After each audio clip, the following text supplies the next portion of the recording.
La princesse au petit pois. Il était une fois un prince qui voulait épouser une princesse, mais une vraie princesse. Il fit le tour de la terre pour en trouver une, mais il y avait toujours quelque chose qui clochait. Des princesses, il n'en manquait pas, mais étaient-elles de vraies princesses? C'était difficile à apprécier. Toujours une chose ou l'autre ne lui semblait pas parfaite. Il rentra chez lui tout triste. Il aurait tant voulu avoir une véritable princesse. Un soir, par un temps affreux, éclairs et tonnerre, cascade de pluie que c'en était effrayant, on frappa à la porte. J'arrive!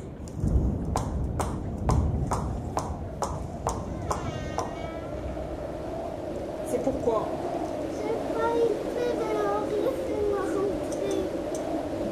Il n'y a que des personnes de sang royal qui dorment dans notre château. Mais je suis une princesse.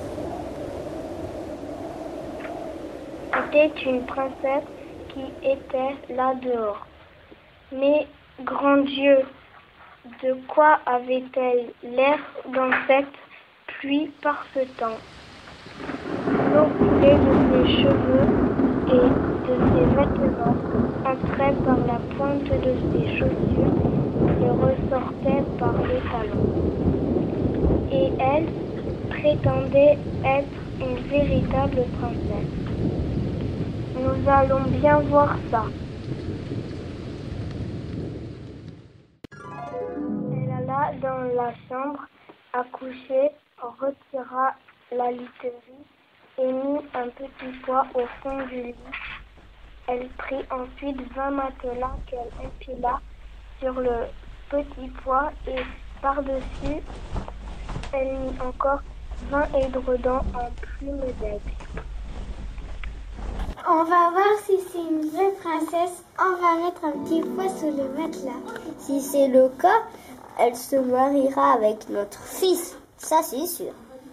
C'est là-dessus que la princesse devrait dormir cette nuit-là. Au matin, on lui demanda comment elle avait dormi. Affreusement mal, répondit.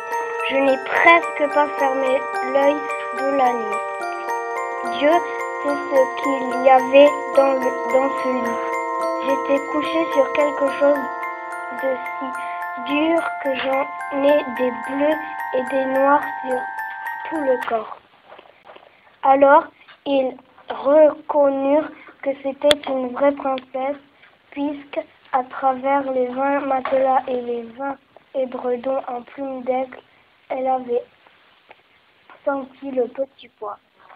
Une peau aussi sensible ne pouvait être que celle d'une authentique princesse.